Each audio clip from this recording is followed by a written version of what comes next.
Hola, soy el Dr. Joe Dispenza. Estudié bioquímica en la Universidad Rutgers y luego obtuve mi título en la Universidad Life, cerca de Atlanta, Georgia. En los últimos 7 años me ha interesado mucho el estudio de la remisión espontánea de enfermedades. En otras palabras, casos de personas diagnosticadas de afecciones como cáncer, diabetes o raros trastornos genéticos para los cuales la medicina no tenía cura. Estudié a gente con trastornos cardiovasculares como taquicardia o arritmia, hipertensión, a gente que tenía elevados niveles de colesterol, enfisema, problemas endocrinos como trastornos tiroideos, y me interesaba saber si existían factores en común entre estas personas. Y descubrí que todas las personas que experimentaban una remisión espontánea tenían 4 cosas en común. La primera era que cada persona aceptaba y creía que había una inteligencia divina que controlaba su cuerpo. Puede que algunos le llamen inteligencia espiritual y otros digan que es una mente superior o una mente más profunda, pero todos aceptaban que había una inteligencia mucho más grande que ellos. Aunque a esta inteligencia mística la llamamos inteligencia espiritual, en realidad no tiene nada de mística. Es la misma inteligencia que hace que tu corazón lata en este momento. Tu corazón bombea 7,5 litros de sangre por minuto, más de 378 litros de sangre por hora, late 100.000 veces al día, 40 millones de veces al año y más de 3.000 millones de veces en una vida. Bombea constantemente sin que tengamos que pensar en ello conscientemente. Si consideramos eso, hay un orden, hay una inteligencia que nos da vida, que mantiene el latido de nuestro corazón. Es la misma inteligencia que digiere nuestra comida, que la descompone en gases y nutrientes y la organiza para reparar el cuerpo. Todo ello sucede sin que lo pensemos conscientemente. Y estas personas empezaron a entender que había una inteligencia a cargo de su cuerpo que era superior a ellos, que realmente sabía más que ellos. Y que si conseguían conectarse con esta inteligencia, quizás se encargaría de curarlos. Cada segundo perdemos 10 millones de células. Y en el segundo siguiente producimos otros 10 millones de células. Nosotros no pensamos en hacerlo. Tú y yo somos seres con libre albedrío. Pero hay un orden, una inteligencia que lo hace por nosotros. Cada célula del cuerpo, de los 100 billones de células del cuerpo físico, cada célula experimenta 100.000 reacciones químicas por segundo.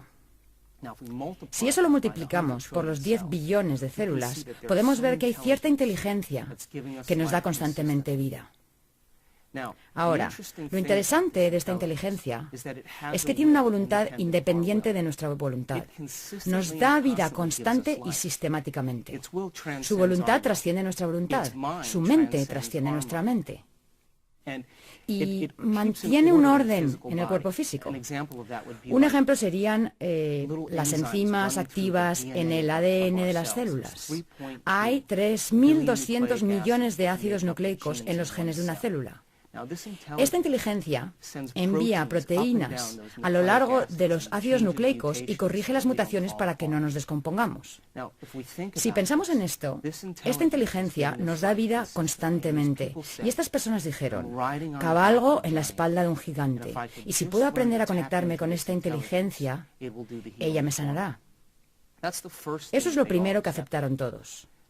Lo segundo fue que todos creían que sus pensamientos, su modo de pensar, su mentalidad a la larga contribuía, de hecho, a su enfermedad.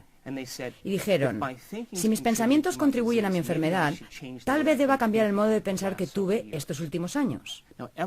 Cada vez que pensamos, fabricamos una sustancia química. Si nuestros pensamientos son buenos o elevados o felices, fabricamos sustancias químicas que nos hacen sentir bien o felices. Y si nuestros pensamientos son negativos o malos o de inseguridad, fabricamos sustancias químicas que nos hacen sentir exactamente como pensamos. Cada sustancia que se libera en el cerebro es literalmente un mensaje que alimenta al cuerpo físico. Y ahora el cuerpo empieza a sentir como piensa. Cuando empezamos a sentir como pensamos, sucede algo asombroso. El cerebro, que está en comunicación constante con el cuerpo, consulta con el cuerpo y empieza a pensar de la manera en que sentimos, lo que a su vez fabrica más sustancias químicas que nos permiten sentirnos como pensamos y pensar como sentimos. Y quedamos atrapados en el ciclo de pensar y sentir entre el cerebro y el cuerpo. La consecuencia indirecta final de esto es que creamos un estado de ser, y ese estado de ser se convierte en nuestro modo de pensar. En otras palabras, los sentimientos se convierten en nuestro modo de pensar. Y cuando los sentimientos se convierten en nuestro modo de pensar, estamos atrapados en un ciclo donde el cuerpo literalmente piensa por nosotros. Estas personas razonaron y dijeron: si mis pensamientos han creado esta enfermedad y mis pensamientos crean estas sustancias químicas que me hacen sentir de cierta manera y comportarme de cierta manera, tendré que cambiar mi modo de pensar. Entonces se propusieron interrumpir el proceso. Eso era lo segundo que tenían en común. Lo tercero en común, que encuentro realmente asombroso, es que estas personas decidieron que para interrumpir su proceso de pensamiento tenían que reinventarse a sí mismos. Tenían que convertirse en otra persona. Y cuando empezaron a pensar en quiénes querían ser, pararon el ciclo continuo de reacciones entre pensar y sentir y se hicieron algunas preguntas importantes. Preguntas como estas: ¿cómo sería ser una persona feliz? ¿A quién conozco en mi vida que sea feliz? ¿Qué tendría que cambiar en mí para ser una persona diferente?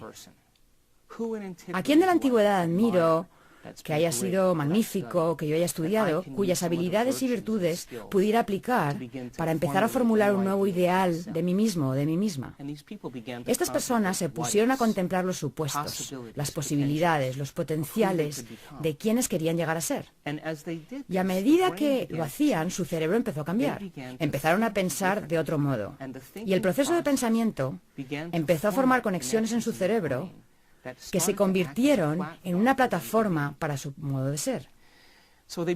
De modo que empezaron a acumular información, empezaron a examinar opciones diferentes al modo de ser que habían sostenido durante los últimos años de su vida.